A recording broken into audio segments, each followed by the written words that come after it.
She picked up her phone and dialed a number. "Hello, is this the property management office? I want to sell all these items. Donate every penny to a women's foundation to support women who want to leave their marriages but can't, whether because of children or financial struggles." In just an hour, everything was packed and sent off. Afterward, Adele turned her attention to packing her own belongings. She was halfway through when Elias suddenly burst through the door. Rain clung to him like a second skin.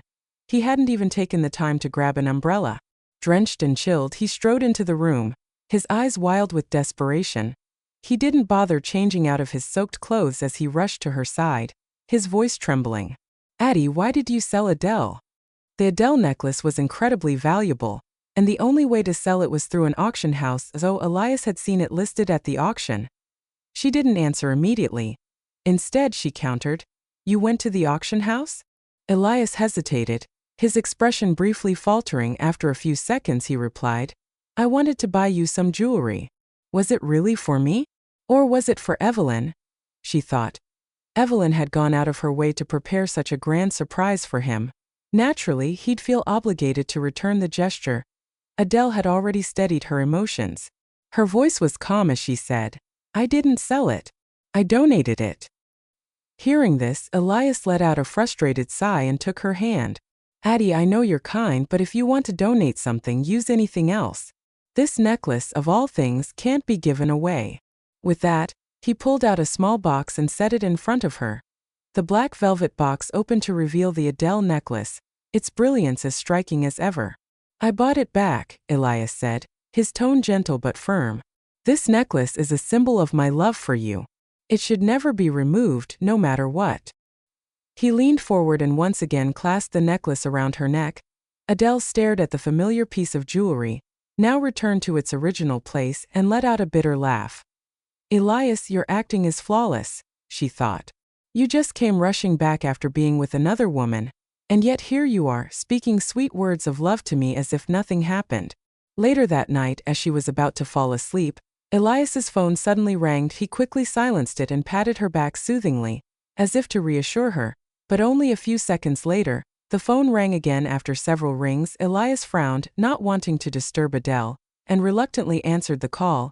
The voice on the other end was particularly clear in the quiet room. "Hey Elias. Come out and join us.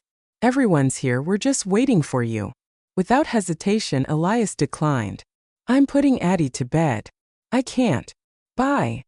Hey, don't hang up. Don't be such a wife's slave.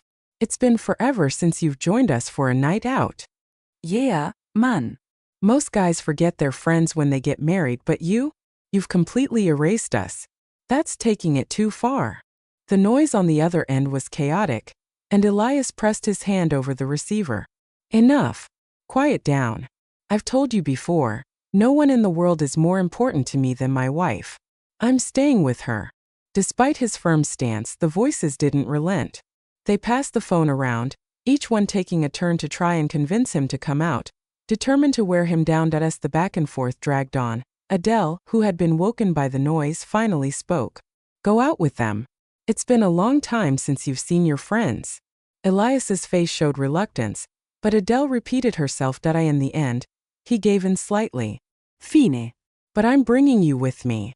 If you don't come, I'm not going." The voices on the phone immediately jumped in, pleading with Adele.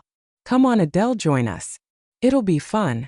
And Elias will finally get out of the house." "Yeah Adele, please come. He won't budge unless you're with him." Eventually, Adele agreed, and only then did Elias agree to head out. When they arrived at the private lounge and opened the door, they were greeted by the sight of Elias's friends surrounded by women, all draped over their shoulders and laughing loudly. Elias's expression darkened, and without a second thought, he turned to leave. The group immediately realized their mistake and hurriedly pushed the women away. Okay, leave. Go now." Once the lounge was cleared of all the women, the friends let out a collective sigh and slung their arms around Elias's shoulder. "Elias, you're still the same after all these years. No other woman can even get close to you except for Adele," one of his friends teased. Elias brushed him off with a look of disdain, even going so far as to pat imaginary dust from his shoulder. "I'm a married man. I have to make sure Addie feels secure. Not that a single guy like you would understand." The room erupted into laughter, with everyone throwing playful glances at Adele. Although this was supposed to be a night out with his friends, Elias's attention never wavered from Adele. When someone lit a cigarette, his sharp glare immediately shut them down. Put it out. Addie doesn't like the smell of smoke. When another tried to offer him a drink, Elias shook his head firmly, unapologetic. Addie doesn't like it when I smell like alcohol. Even when the karaoke machine started, Elias frowned. Turn it off. Addie prefers it quiet. Ignoring the playful protests of his friends, Elias remained focused on Adele, carefully peeling and slicing fruit with a level of skill that could only come from practice. The pieces were perfectly cut, arranged in a neat bowl, and handed to her with a look of pride. Here, Addie. Have some fruit. Noticing her thin dress and the cool air in the room, Elias immediately shrugged off his jacket and draped it over her shoulders. Is that better? Are you still cold? He asked with concern. His friends couldn't hold back their laughter, teasing him relentlessly. Elias, you truly earned your place as a married man.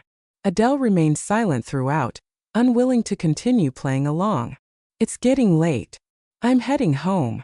Elias immediately stood to follow her, but his friends quickly stepped in to stop him. Come on, Elias. Adele needs rest, but it's been forever since we've all hung out. You can't leave yet. Exactly. Let her head back for some beauty sleep while you stay, and catch up with us. Adele gently pulled her hand from Elias' grasp, her tone steady. The driver can take me home. You should stay. Before he could respond, she turned and walked away, her pace quick enough that Elias didn't have time to stop her.